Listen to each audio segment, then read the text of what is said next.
Hello and welcome, this is Cheryl. Thank you so much for joining me today. In this video, I'm going to share some of the ways that I like to add texture and dimension with die cuts. Now, if you've seen some of my videos before, some of these are not going to be new because I use them quite regularly. I'm going to use the large die of the month as well as the die of the month for October for Spellbinders. And I also got this new velvet adhesive cardstock. When I was first working with these dies for my first video using them, I thought, wouldn't it be great if the slippers were fuzzy and if the bear and penguin were fuzzy as well? And velvet cardstock is something that I used many, many years ago, but haven't seen it in stores in a long time. So when I came across this package with all sorts of different colors, I was so excited. Now, one thing I want to mention is when I got mine, it came in a clamshell, but the way it was put in the clamshell, pretty much every single one of the pieces of velvet cardstock had wrinkles on one end. Not to fear if you decide to do this and yours comes like that as well. It's not ruined. Every single piece of the velvet cardstock that I used for all of these cards were cut out of that wrinkled end on purpose, just to make sure that it wasn't going to affect the cards in any way. And I just showed that just before I die cut it. But once you see all the die cuts, I don't think you'd ever even notice. So if you happen to have velvet cardstock that's wrinkled, chances are you can still use it just fine. Now, for most of the pieces where I used the velvet cardstock, I did put it onto some white cardstock, and it doesn't need to be really thick or expensive white cardstock, just something that gives it a little bit more structure, a little bit more stability, and then it's a little bit easier to assemble your dies and your die cuts for this. I take my die that I'm going to be using with whatever velvet cardstock I'm using, put it on there, just cut a tiny little piece, put it on some white cardstock, and then die cut it. Now for the lights for the penguin and bear card, I wanted it to sparkle just like my last card. So what I'm using here is the solid hot foiled holiday lights from the Glimmer of the Month with that Speckled Aura Glimmer foil. Now, there's a lot of white lines in this, so what I like to do is I just die cut the die, pick out the ones that don't have the white lines, and then toss out the rest of them. This solid hot foiled piece is one that I would never use for the front of a card. It's just a little bit too flashy for me. And with all those white solid or white lines going all the way through it, all the way to the edge, I wouldn't probably use it as a mat around something either. So this was the best way to utilize it and get the most out of it. Even though I have to toss some of them out because they have some white areas on them, it's better to use some of it than not. So I did a lot of my die cutting off screen. I did my penguin, the black part of the penguin there, that's done with velvet cardstock, but the white and the persimmon is just regular cardstock. For my bunny here, I did the white part with the velvet cardstock. I also did the pink for behind his ears with velvet cardstock, but the black that goes behind his eyes, as well as the little pink pieces on his cheeks and nose, that's just regular cardstock. Now, the way the die works, there is an opening for the nose, so you can see the black behind it, that piece that you put behind it. I wanted his nose to be pink, so I took one of the cheek pieces, cut it out again, and then used that for the nose, because I thought, for me, that was what I wanted to do. For the hat and the earmuffs, I just used some Waterfall Cardstock, and then for the white parts, I used white glitter cardstock. When it comes to winter things, anytime we have a Santa hat or something like that, or a Santa beard, I like to use white glitter cardstock. It adds some sparkle, it adds some texture, and I think it just really steps up those areas. You could easily use white cardstock if you want. For me, this is one of the things that gives it just a little bit of extra texture and takes it just to the next level. Something that I just love doing. Now, one thing to note, because we are gluing onto velvet cardstock, it's going to take longer to dry. Similar to when you glue on top of glitter cardstock, it doesn't grab quite as quickly as it does when you have two cardstock pieces. So what I did for all of these is I glued them, and then I left them for longer than I normally do with cardstock before moving on to the next step. The other way that I like to add texture and dimension is with Glossy Accents. So for all of these guys here, I'll use some on their eyes and I will use them on their nose. For the penguin, I'm just using it for the beak. His eyes have kind of like a half moon shape, and I thought it would look a little bit odd if that was shiny, so I chose not to do it on there. I have my Glossy Accents in a really small bottle. This is one that I got off of Amazon and use with alcohol inks regularly, but I put Glossy Accents in it. I had a small bottle of Glossy Accents and I used some undo to take the label off, so I put it on this bottle so I know exactly what's in it. But I really love having that tiny bottle so I can get even the smallest dot of Glossy Accents if I want.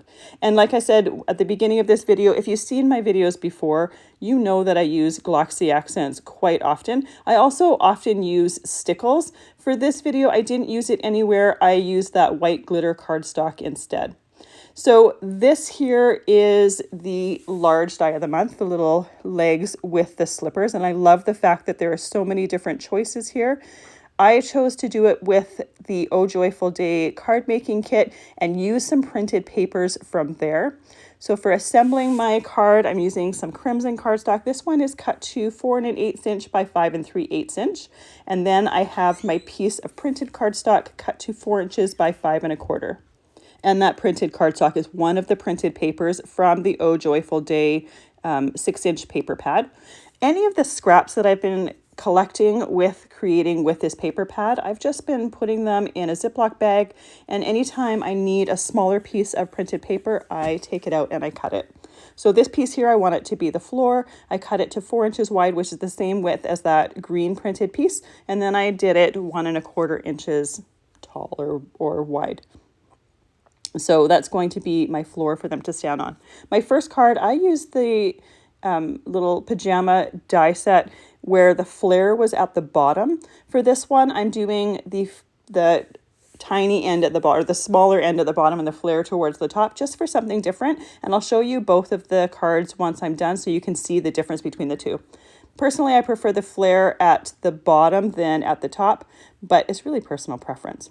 These dies are really easy to put together. They have little grooves in them that get put in when you do the die cutting, so you know exactly where each and every one of them is supposed to go, which makes it really easy for assembly.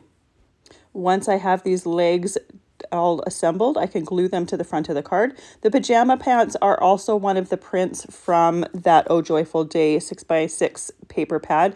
I love the little candy cane print on it and thought it would be absolutely perfect for this. This is a great way to use up some random pieces of 6x6 printed paper. The prints are smaller and they're just perfect for this. For this particular one, I made the legs go all the way up to the top of the card. For my last one, I glued it down to the front mat first, then trimmed it down, then put it on the card. So you can see the difference between those two at the end as well and choose what you like best.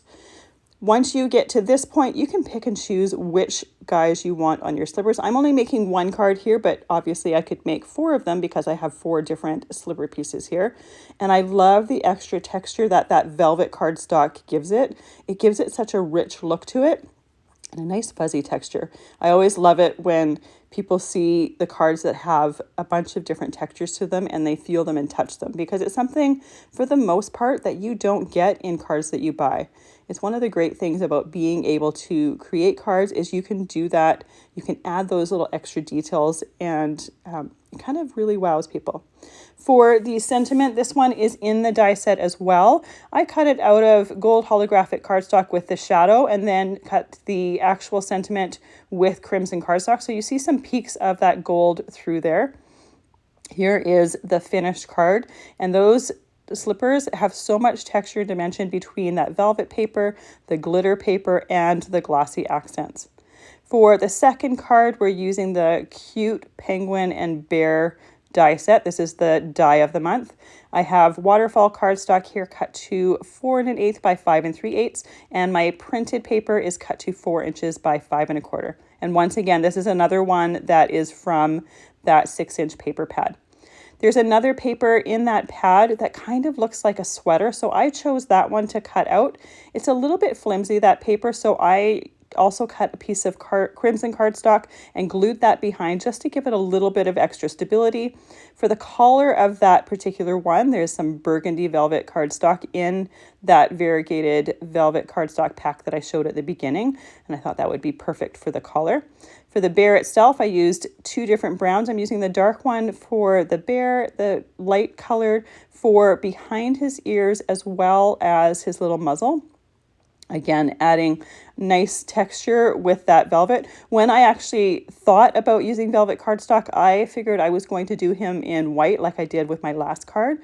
But once I got that cardstock, the velvet cardstock, and saw all the different colors and saw the different shades of brown, I thought he would look adorable with the brown as well, just for something a little bit different. I also wanted to show the different variety. Now, I like to use that Marvy jewel picker for really tiny pieces, and I have to say it doesn't work as well when you're gluing things onto velvet cardstock because that glue doesn't have enough give to pull it off of that tool. So I did use that jewel picker to put it in place and then kind of use my fingers to place it. For the little penguin, the black base is cut out of the velvet cardstock, as well as the burgundy for the hat. I'm gluing on the fur trim and the little puff ball. That is done out of the white glitter cardstock. The other thing that I noticed while working with this when gluing on top is you can't let your glue sit on the velvet for too long before putting your piece over top of it. You do want to be fairly quick with it. These white pieces here were done out of regular cardstock. I love the contrast of the velvet with some regular cardstock. It really makes the difference in texture stand out to me. You could easily use white velvet for the white parts on the penguin, but like I said, I love the difference in texture. For his little beak and feet, that's done with some Persimmon cardstock. And a lot of these pieces I die cut with scraps. I have a bin with scraps that I use regularly, and when I'm doing die cutting, I will regularly pull them out before grabbing other things. For the burgundy cardstock for his little scarf and hat, I didn't bother putting it onto some cardstock before die cutting it. I just die cut it. So you can do it that way.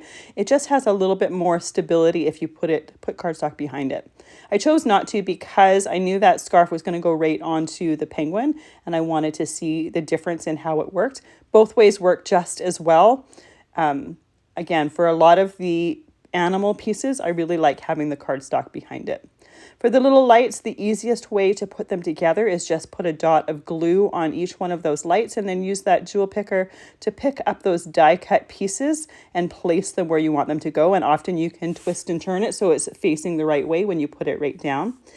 These are the lights that were die cut out of that solid hot foil piece. So that solid hot foil piece was done with speckled aura glimmer foil. So it has kind of faceted looks to it, and it looks really cute as the light. It makes them look like they're faceted lights. They're just a little bit different. So the card that I made with these dies my last video, I just did solid hot foiled aura glimmer foil, and again those looked gorgeous too, but I really love this speckled one as well. So it's a fun way to use up those foil pieces, those solid hot foil pieces, in a little bit of a different way. Rather than using specialty cardstock, you could absolutely use specialty cardstock with this, but I love trying to use up those bits and pieces, especially the ones that I wouldn't necessarily use for cards, and utilizing them. With all of those pieces ready to go, we're ready to start assembling the card. I first had it vertical and then chose to do it horizontal. Now at this point I realized it probably wasn't the best idea to have a burgundy background with the burgundy sweater for the bear, but I really liked that background paper because it looked like lights and I thought it tied in with the lights well, as well as the fact that I loved the paper that I used for the sweater because it just kind of looked like a sweater knit. So I think it looks okay, but really probably should have picked a different color for the sweater so it would pop out a little bit more. But it's one of those things sometimes you don't notice until you're assembling. Now that all of those pieces are together, it's really easy just to assemble my card together. I do take these lights and I pop them behind one of the sides of the bear, and for this one it is the right side of the bear. I pop it behind there. And for this design, I did have the lights kind of overlapping each other. When you do a vertical card, you have a little bit more room for those lights, whereas a horizontal one, you're seeing, or there's just a little bit less room. And I didn't want to have those lights going over the edge of the card. Instead of putting the penguin on his head like I did for the last card and like is on the die picture, I chose to put him right here, looking like he was hanging off the lights, and it worked out perfect. Now I'm going to go in with the Glossy Accents. I'm going to do the star on the top of the bear's head as well as those lights to give that extra shine and dimension. And when I put it on the lights, I am fairly generous with it. I want to make sure that I have a really good coat and that it really rounds and domes those lights, and it also really makes them sparkle.